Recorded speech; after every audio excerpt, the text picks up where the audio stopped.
Bueno, ya estamos en nuestro último día del retiro, en la recta final, y también vamos concluyendo con las enseñanzas de Santa Teresa acerca del Padre Nuestro. Y en esta primera plática vamos a centrarnos en el capítulo 37, 38 y 39. En este primer capítulo, en el capítulo 37, lo titula la Santa de esta manera: la excelencia de esta oración del Pater Noster y cómo hallaremos consuelo en ella. Los que conocéis un poco la espiritualidad ignaciana, San Ignacio experimenta en su conversión cómo la lectura de la vida de santos, mientras estaba convaleciente en su casa, en aquella cama, le daba consolación, y cómo esa consolación perduraba dentro de su alma. Y aquello que aparentemente le atraía, que eran pues esas historias de caballerías, esas historias de combates y de guerras, pues le llenaban, aunque en un principio aparentemente le daban consuelo, pero terminada esa lectura le llegaba la desconsolación, ¿no? Es el mismo lenguaje que utiliza Santa Teresa, el consuelo que hallamos en la oración del Padre Nuestro. Y empieza ella exclamando: cuán subida en perfección es esta oración evangelical, ¿no? Esta oración evangélica, pues es ordenada de tan buen maestro, ¿no? Lógicamente, la enseñanza de nuestro Señor Jesucristo es insuperable, ¿no? En Él, dice San Juan de la Cruz, Dios nos ha dicho todo lo que tenía que decirnos, ¿no? Y con Él está todo dicho. Jesucristo es plenitud de la revelación, ¿no? Y con nuestro Señor Jesucristo, esa historia de salvación y esa historia de revelación llega a su plenitud. Revelación que concluye con la muerte revelación pública que termina con la muerte del último de los apóstoles, de San Juan Evangelista, ¿no? Entonces, tenemos que ir siempre, lógicamente, a la referencia de la revelación, ¿no? Hoy en día, debido también a esta circunstancia tan compleja, ¿no?, pero también en los tiempos de Santa Teresa, pues había revelaciones privadas, las ha habido a lo largo de toda la historia de la Iglesia. Hoy quizás florecen o aparecen de una manera mucho más agudizada, ¿no?, que también puede ser un signo, ¿no?, de que nos estamos acercando al fin. Yo personalmente no suelo ser muy apocalíptico, pero todo apunta, ¿verdad? Parece que las yemas de la higuera están bastante pronunciadas, ¿no? Y que el verano está cerca, ¿no? E incluso pues esas revelaciones aprobadas por la Iglesia, sin irnos a aquellas que no están aprobadas, pues nos hablan de los tiempos presentes, que son bastante dificultosos. Si no lo son, por lo menos se parecen bastante. Pero en ese sentido hemos de fiarnos, de guiarnos de la revelación pública, de la palabra del Señor, del Evangelio, ¿no? Y eso es un lugar seguro, ¿no?, un lugar seguro al que hemos de acudir, ¿no? Siempre la palabra de Dios, la revelación pública, la fe de la Iglesia. Muchas veces hay ciertos católicos hoy en día que se van tras las revelaciones de fulanito, tras las apariciones de no sé quién, de no sé cuándo, y después, por ejemplo, cosas simpáticas o que son un poco estrambóticas, ¿no? Hacen no sé qué tipo de ayuno porque lo pidió la Virgen en no sé dónde, ¿no?, pero no hacen la abstinencia de carne de los viernes, ¿no?, que lo manda la Santa Madre Iglesia, ¿no? O eso, rezan algo, una oración particular porque lo pide la Virgen en no sé dónde y después no van a misa el domingo. De esto hay y abundante, ¿no? Entonces, tener bien ordenada nuestra fe bajo el criterio de la revelación, de lo que la Iglesia nos enseña, de lo que la Iglesia nos muestra, ¿no? Y ahí también pues tenemos ese canon de la tradición de San Vicente de Lérins para tiempos de turbación, ¿no? externo en este caso, ¿no? Cuando hay pues situaciones tan caóticas como a lo mejor la estamos viviendo nosotros, ¿no? Esa iglesia, esa barca de la iglesia que está zarandeándose de un lado para otro, tenemos el canon de la tradición. ¿Agarrarnos a qué? A lo que la iglesia ha enseñado siempre, en todo momento y en todas partes, ¿no? Es el canon, ¿no? Y la regla, ¿no? Y ahí permanecer siempre fieles, ¿no? Por eso en la oración del Padre Nuestro, lo dijimos en su momento, tenemos el modelo de nuestra oración. Ahí se contiene, dice Santa Teresa ahora, en tan pocas palabras está encerrada toda contemplación y perfección. Porque hasta aquí nos ha enseñado el Señor todo el modo de oración y de alta contemplación. La Santa interpreta, ¿no? Y ve en el Padre Nuestro pues todo el ámbito de la oración, fundamental en la vida cristiana, ¿no? Lo dijimos el primer día, es el es credendi, les orandi, que van juntos, ¿no? Y al mismo tiempo que necesitamos tener la correcta fe para rezar correctamente, necesitamos rezar correctamente para tener la fe verdadera, ¿no? Esos dos puntos, ¿no?, que han de estar siempre bien combinados, ¿no? Ahora, con el perdón de las injurias, retoma el capítulo anterior, nos muestra el Señor los efectos de la oración en nosotros, como mercedes suyas, ¿no? Esas primeras peticiones del Padre Nuestro nos enseñan la oración, después la entrega de la voluntad al Señor y el don de la Eucaristía como alimento y fortaleza para poder hacerla, y ahora el perdón de las injurias. Hace Santa Teresa en este capítulo una apreciación acerca de la oración del Padre Nuestro,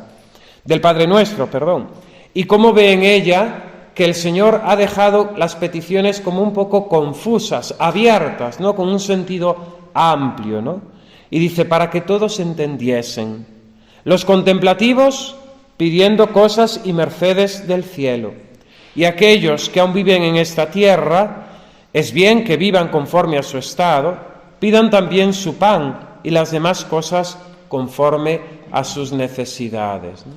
Santa Teresa es consciente de que dentro de los cristianos, de los discípulos de nuestro Señor Jesucristo, no todos están en el mismo grado, ¿no? No todos tienen la misma, vamos a decir, altura espiritual. Por tanto, en el Padre Nuestro ella contempla, ¿no?, el don de la oración y los bienes del cielo. Aunque también aquellos que son menos espirituales, que son más sencillos, deben pedir las cosas necesarias para esta tierra, ¿no? Y dice, es bien que vivan conforme a su estado, ¿no?, y a sus obligaciones. Bien, pero, dice la Santa en el punto 3, para darle nuestra voluntad y el perdonar es para todos, ¿no?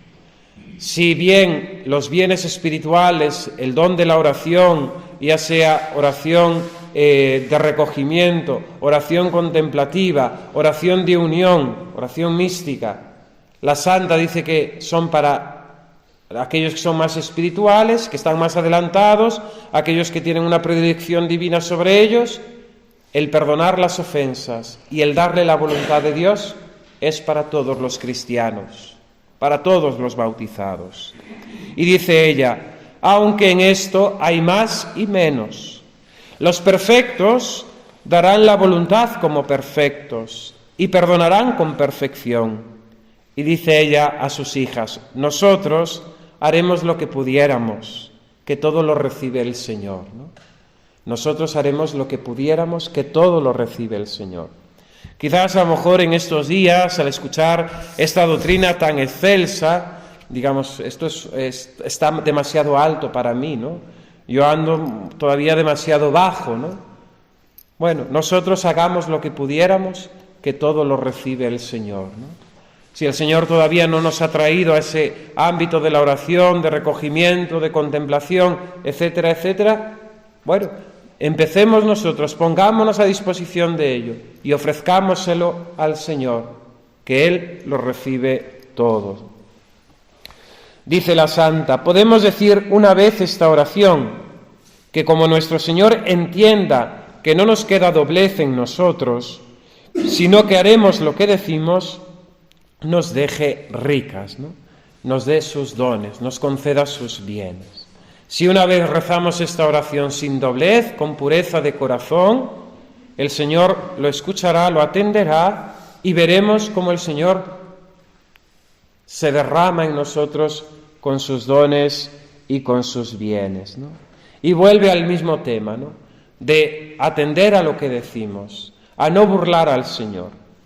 Es muy amigo nuestro Señor de que tratemos verdad con Él, tratando con llaneza y claridad, no diciendo una cosa y haciendo otra, siempre de más de lo que pedimos, ¿no?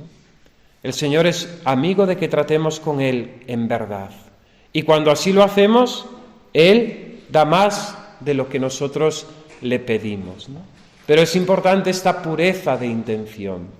Y ahí es el trabajo constante que tenemos que hacer, ¿no? Trabajar en nuestro corazón, en nuestra intencionalidad, ¿no? Porque es quizás ahí donde se pervierten nuestras buenas obras incluso, ¿no? Una persona da mucha caridad, está mucho con los pobres, pero a lo mejor no lo hace por verdadera caridad, a lo mejor lo hace por vanagloria, porque se cree él muy santo, o porque piensa que así le van a reconocer los otros. Por eso hay que trabajar dentro del corazón. Claro, escudriñar dentro nos cuesta, ¿no? Porque muchas veces nos quedamos en lo externo, ¿no? En el follaje de las cosas. Y tenemos que ir buscando esa pureza de corazón, esa intención, ¿no? Podemos traer aquí a la memoria esa parábola de los dos hijos, ¿no? Que el padre manda a su viña a trabajar y uno le dice, no voy, y finalmente va, y aquel que le dice que va a ir y finalmente no va, ¿no? Muchas veces, pues en nuestra relación con el Señor nos pasa eso, ¿no? Ese no primero, y después el Señor dulcifica nuestro corazón, mueve nuestra voluntad y terminamos haciendo lo que Él nos pide, pero también puede darse el otro exceso, ¿no? De aquellos que dicen sí, sí, sí, pero después nada, ¿no? Hablar, tratar al Señor en verdad, con llaneza y claridad. Termina la santa con una exclamación: ¡oh buen enseñador! ¡Qué grande es nuestro Maestro sabio que nos previene de los peligros!, ¿no? Y ya hila con las siguientes peticiones, ¿no? La primera parte: Padre nuestro que estás en los cielos, santificado sea tu nombre, venga a nosotros tu reino, el don de la oración. Hágase tu voluntad aquí en la tierra como en el cielo, la respuesta que nosotros hemos de dar al Señor. Perdona nuestros pecados como también nosotros perdonamos a quienes son nuestros deudores. La petición de perdón al Señor, acogiéndonos a su misericordia. Y ahora nos quedan las últimas dos peticiones: no nos dejes caer en la tentación y líbranos del mal. El buen Maestro, nuestro buen Maestro Jesús, nos previene de los peligros, ¿no? Viendo el Señor que era menester despertarlos y acordarlos que tienen enemigos, y cuán peligroso es estar descuidados, y que mucha ayuda del Padre necesitan, pues caerán de más alto, y para no andar sin entenderse, engañados, pide esto tan necesario mientras vivimos en este destierro, y no nos traiga, Señor, en tentación, y líbranos del mal. Y pasamos al capítulo 38. Titulado La gran necesidad que tenemos, nos conceda el Señor esta petición: en nos inducas in tentationem, sed liberanos a malo. Dice la santa: grandes cosas tenemos aquí. Los que llegaran a la perfección no piden al Señor los libre de trabajos, ni de las tentaciones, ni de las persecuciones y peleas, ¿no? La vida cristiana no es una vida de sofá, no es una vida cómoda, ¿no? Hemos hablado también de esa tensión espiritual necesaria para alcanzar la santidad. Aquellos que llegan a la perfección saben que Dios prueba, que Dios nos acrisola, que Dios nos purifica mediante la prueba, mediante la tentación, mediante el sufrimiento. Esta es la voluntad del Padre. ¿Cuál es la voluntad del Padre? Lo contemplábamos en la pasión de Cristo, en la cruz. Esto es efecto muy cierto y grande de ser Espíritu del Señor, y no ilusión, la contemplación y mercedes que el Señor le diere. Antes lo desean y los piden y los aman. Cuando un alma ha recibido el don de Dios de la oración, desea estas pruebas, porque en definitiva ve en ellas, primero, motivo de mérito, segundo, motivo de acrisolamiento, de purificación, de afinamiento espiritual, y por eso lo desean, lo piden y lo aman, ¿no? Claro, muchas veces nos gustaría, pues eso, no tener que sufrir, ¿no? Los embates de la tentación, tener una vida tranquila, ¿no? Dar gloria a Dios, ¿no? Yo recuerdo a veces haberle pedido al Señor, Señor, me encantaría ser un pajarito, ¿no? Que con su canto te alabase, ¿no? Y no te ofendiese porque no puede, ¿no? No tiene libertad. Claro, pero no podemos comparar, ¿no? La grandeza a la que Dios nos llama, que es tener su misma vida divina que la existencia de un pajarito, que con su existencia alaba a Dios y glorifica a Dios y da gloria a Dios con su vivir, ¿no? Ese animalito. Pero es que a nosotros el Señor nos llama a algo mucho más grande, a tener su misma vida, y por eso nos ha otorgado la libertad, ¿no? Como los soldados, el hombre perfecto, aquel que tiene oración, desea la guerra, pues cuanta más guerra, más ganancia, ¿no? Estos ejemplos de la santa, ¿no? tan propios de su época, el castillo, el palacio, el señor que viene con toda su corte, ahora esta referencia a la milicia, ¿no? Como los soldados, aquellos que han adquirido el don de la oración desean tener guerra, ¿no? Porque saben que cuanta más guerra, mayor ganancia. Los soldados de Cristo no ven llegar la hora de pelear, no temen a los enemigos, ya los conocen, saben que con la fuerza que les da el Señor saldrán vencedores, ¿no? Somos soldados de Cristo, ¿no? Esta verdad, ¿no? Que se nos confiere en el sacramento de la confirmación. Milicia es la vida del hombre sobre la tierra, dice el libro de Job. Y soldados porque nuestra guerra no es contra la carne y la sangre, sino contra las fuerzas espirituales. ¿Cuáles son los enemigos del alma? Los veíamos en el catecismo. El demonio, el mundo y la carne, ¿no? Son nuestros tres enemigos y contra estos hemos de luchar toda nuestra vida. Los que temen y siempre piden al Señor verse libre de las tentaciones, hacen caso de los enemigos traidores. Y dice ella, de unos demonios disfrazados de ángeles de luz. De estos pidámonos libre el Señor, y no consienta andemos en tentación. Y ahora la santa en este capítulo y en el siguiente nos pone sobre aviso sobre algunas tentaciones. Tentaciones no, vamos a decir, burdas, ¿no? de los pecados generales, ¿no? Sino aquellas tentaciones que pueden atacar a los buenos, ¿no? A aquellos que han llegado a la oración, a la contemplación. La santa está escribiendo a esas religiosas de San José y le está enseñando según su propia experiencia, ¿no? Las tentaciones con las que el alma perfecta, el alma contemplativa, el alma que ha llegado a un grado de perfección es tentada, ¿no? Y así, la primera de ellas, dice la santa, es la equivocación o el engaño que podemos sufrir por parte del demonio pensando que Dios nos concede unos regalos que no son suyos, sino que viene de Satanás, ¿no? Esto en aquella época estaba muy presente, ¿no? Y de hecho a la misma santa, cuando ella manifiesta a sus confesores los dones y las gracias que le da el Señor, le dice, eso no puede ser del Señor, eso viene del maligno, ¿no? Entonces, santígüese y utilice el agua bendita, ¿no? Para que el demonio se vaya, ¿no? Ante ello, Santa Teresa, ante esos peligros que puede ser esos engaños de Satanás, ¿no? Presentándonos ciertas gracias aparentes, espirituales, dice ella, procurad siempre andar en humildad y ver que no somos dignos de estas mercedes y no las busquéis, ¿no? Y no las busquéis. Ahí está siempre, pues a veces ese ansia de lo, vamos a decir, de lo más especial, de lo más...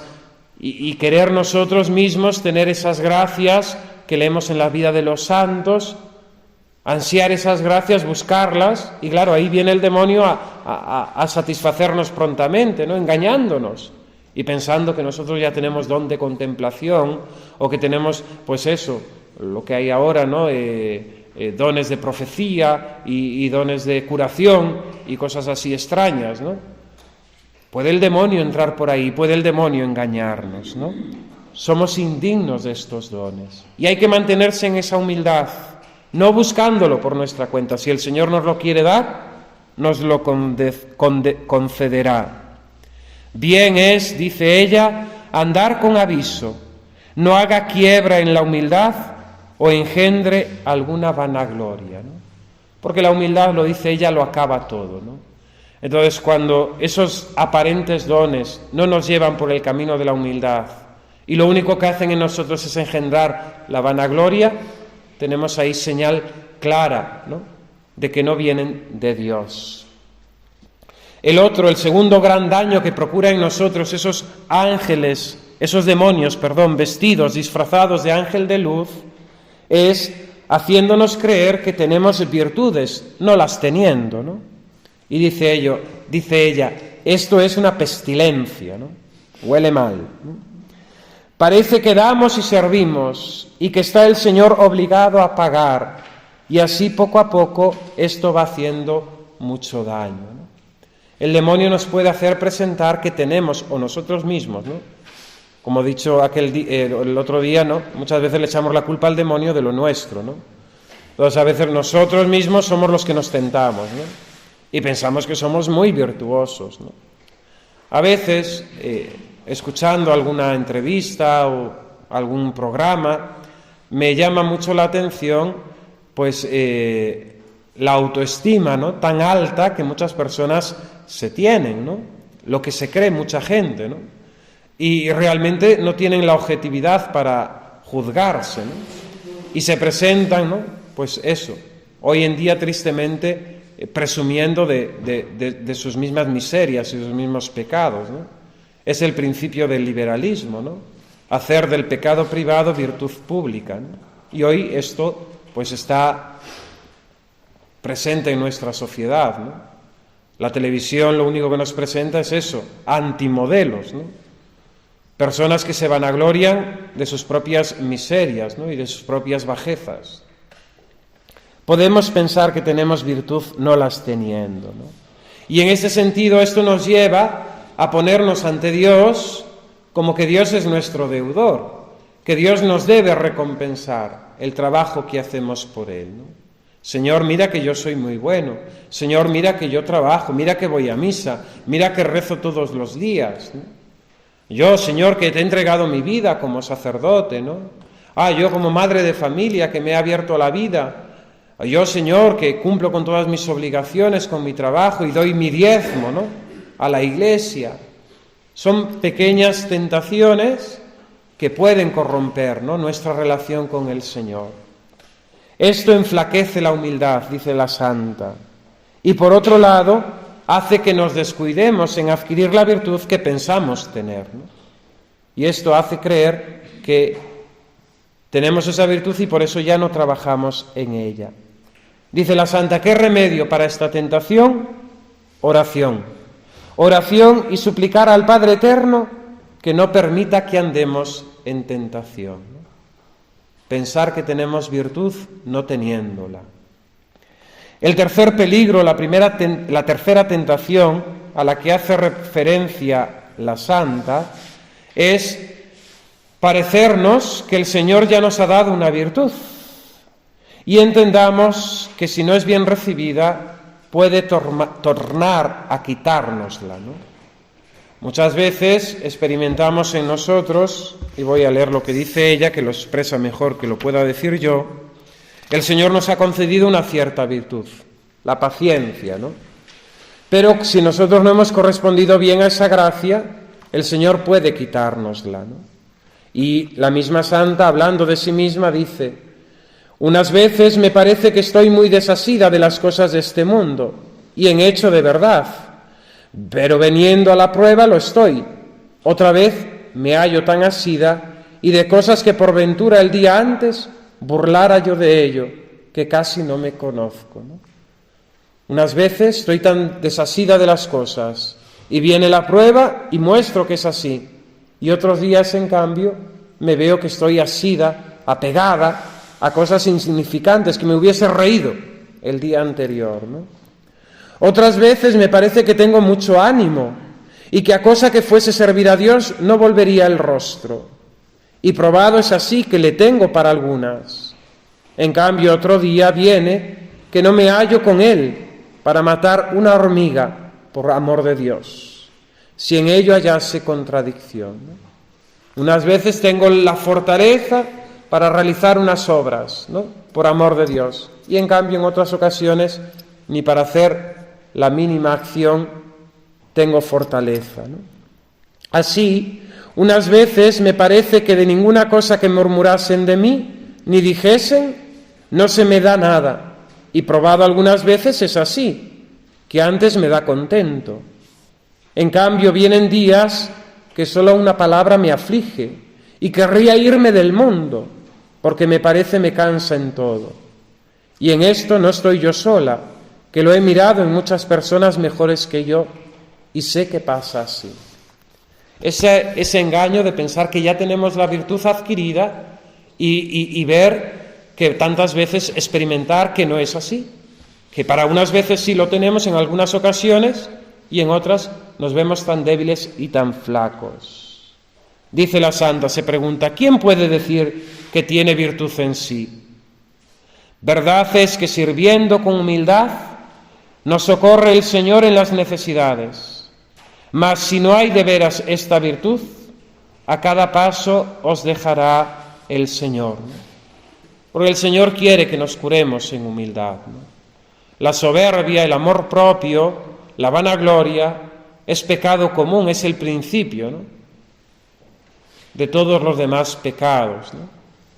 Como la humildad es el principio de todas las virtudes, ¿no? No es la más importante de todas, pero en cambio es la necesaria para tenerlas todas, ¿no? Pues así la soberbia es el primer pecado de nuestros primeros padres, ese amor propio, ¿no? Aquello de San Agustín: solo hay dos amores, amor a Dios hasta el desprecio de nosotros mismos, amor a nosotros hasta el desprecio de Dios. La santa concluye: ¿por qué permite esto el Señor? Para que sepamos, para que nos convenzcamos, para que tengamos bien clara esta verdad: no tenemos nada que no lo hayamos recibido. No tenemos nada que no lo hayamos recibido. Otro aviso, cuarta tentación. Hácenos entender el demonio que tenemos una virtud. Digamos, por ejemplo, la paciencia, porque nos determinamos y hacemos muy continuos actos de pasar mucho por Dios, y nos parece en hecho de verdad que lo sufriríamos, y así estamos muy contentas, porque ayuda el demonio a que lo creamos. Yo os aviso, no hagáis caso de estas virtudes, ni pensemos las conocemos sino por el nombre, ni que nos las ha dado el Señor hasta que veamos la prueba, porque acaecerá que a una palabra que os digan a vuestro disgusto, vaya la paciencia al suelo. Cuando muchas veces sufriereis, alabad a Dios que os comienza a enseñar esta virtud. Y esforzaos a padecer, qué señal que en eso quiere se la paguéis, pues os la da, y no la tengáis sino como en depósito, como ya queda dicho, ¿no?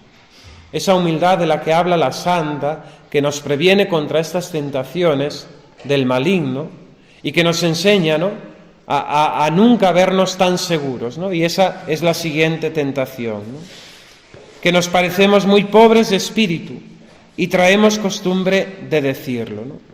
Una quinta tentación que tenemos, pensar que somos, saber que somos muy pobres, ¿no?, pero tener el gusto de decirlo, ¿no?, de manifestarlo, ¿no?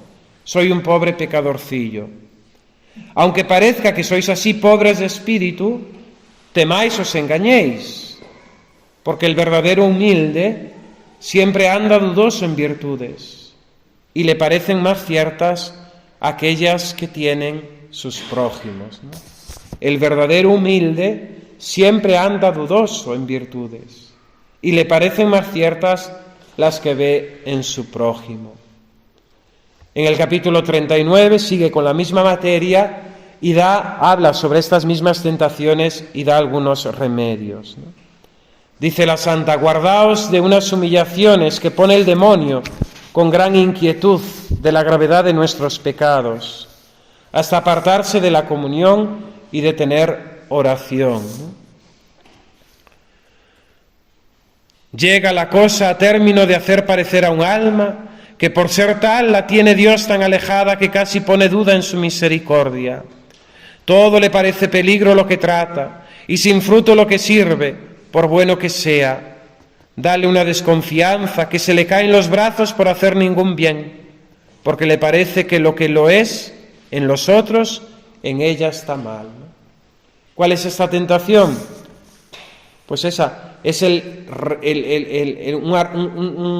dolor de los pecados o un cierto arrepentimiento con desasosiego. Ese dolor de los pecados que el Señor concede, el arrepentimiento, es siempre sosegado, es siempre tranquilo, sereno, porque viene de Él, ¿no? Cuando en nosotros hay un cierto dolor de los pecados que nos produce esa inquietud, esa desesperación, esa desconfianza, el vernos como abandonados de la mano del Señor, eso no viene de Dios, ¿no? Eso no viene de Dios. El verdadero arrepentimiento es sereno, ¿no? Y esto de ahí tenemos una buena señal, ¿no? De que viene de Dios, de que es don de lo alto. Cuando produce en nosotros inquietud, cuando produce en nosotros miedo o desconfianza en la misericordia de Dios, eso no viene de Él, ¿no? Mirad, porque teneros por tan ruin a veces será virtud y otras veces será tentación, ¿no? Porque incluso en esas humillaciones que podemos tener, podemos despreciar a Dios, ¿no? Podemos despreciar los dones que el Señor nos ha regalado.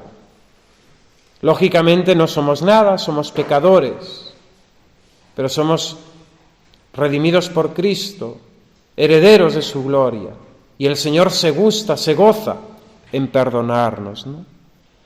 Hace una definición de la verdadera humildad, la santa, ¿no? La humildad no inquieta ni desasosiega, ni alborota el alma, por grande que sea, sino viene con paz y regalo y sosiego. Esa humildad de reconocernos pecadores delante del Señor viene con paz, con regalo, con sosiego. Aunque uno de verse ruin entienda claramente merecer estar en el infierno y se aflige y le parece con justicia todos le habían de aborrecer y que no osa casi pedir misericordia, si es buena humildad, esta pena viene con una suavidad en sí y contento, que no querríamos vernos sin ella. No alborota ni aprieta el alma, antes la dilata y la hace hábil para servir más a Dios. Esta otra pena todo lo turba, todo lo alborota, todo el alma revuelve, es muy penosa. Creo pretende el demonio que pensemos tenemos humildad, y si pudiese a vueltas, que desconfiásemos de Dios. Qué bonito, ¿eh? Esta definición de la santa acerca del verdadero arrepentimiento, de la verdadera humildad, del reconocimiento de nuestra condición de pecadores. Esta humildad no alborota, no desasosiega, no inquieta, sino que viene con paz, con suavidad, con contento, que no querríamos vernos sin ella, ¿no? Dilata el alma y la hace querer servir a Dios, el propósito de enmienda, ¿no? Realmente cuando nos viene el verdadero arrepentimiento, la verdadera contrición, el propósito de enmienda brota solo, ¿no? De querer corresponder al amor de Dios. Me gusta mucho la definición que pone el Catecismo de la penitencia, ¿no? ¿Qué es la penitencia? Es la respuesta del corazón contrito por sus pecados a la misericordia de Dios, ¿no? La penitencia es la respuesta del corazón contrito por sus pecados en correspondencia, en agradecimiento al perdón de Dios. Dice la Santa: cuando así os hallarais, con esta humillación que desasosiega, intentad poner remedio, atajo, ¿no?, a ese pensamiento. ¿Cómo? Pues rechazándolo y haciendo un acto de confianza en el Señor, ¿no? Y después, sobre todo, procurad la obediencia, ¿no?, al confesor. Y ella dice también a la prelada, ¿no?, a la superiora de la casa. En este caso, muchas veces no hay que confesar las tentaciones, ¿no? Pero cuando nos sentimos tentados, una forma muy fácil de vencerlas, o por lo menos de comenzar a vencerlas, es descubrirlas al confesor. Porque estamos desenmascarando a este demonio revestido de ángel de luz. Cuando la tentación queremos nosotros guardarla y que quede en nosotros, y estamos nosotros luchando, va adquiriendo muchas veces poder, ¿no?, en nosotros, y va a ser muy difícil vencerla, ¿no? En cambio, si es una tentación persistente que está ahí en nosotros, el descubrirla, lo que llaman en la psicología de ahora verbalizar el problema, es ya una primera victoria, ¿no? Es ponerle cara, es ponerle nombre, es descubrirla, ponerla a la luz, ¿no?, de la gracia de Dios, ¿no? Si creemos en el sacramento, si creemos en la gracia que nos viene por el sacramento de la confesión, ¿no? Procurad obedecer, porque normalmente estas personas que sufren de esta tentación de gran humillación, ¿no?, de considerarse las personas más pecadoras del mundo y que Dios no las puede perdonar, después se dan ellas por sí mismas a la práctica de penitencias, muchas veces exageradas, ¿no?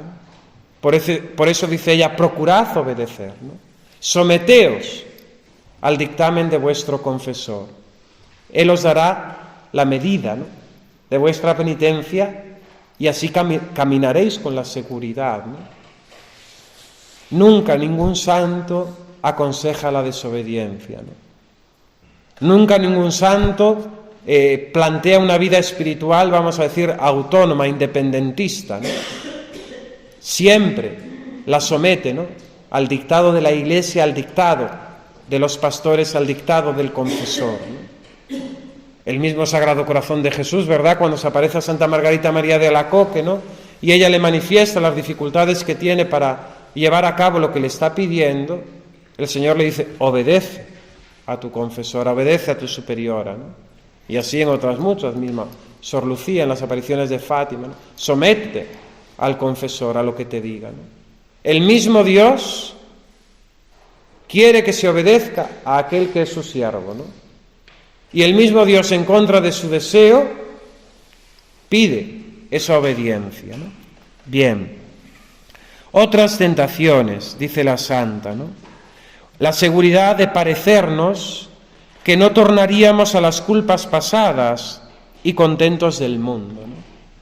Cuando uno va avanzando en el camino de la perfección, cuando ve que ha hallado cierto grado de virtud, puede pensar, puede engreírse y pensar que ya no va a volver a caer en los mismos pecados de la vida pasada, ¿no?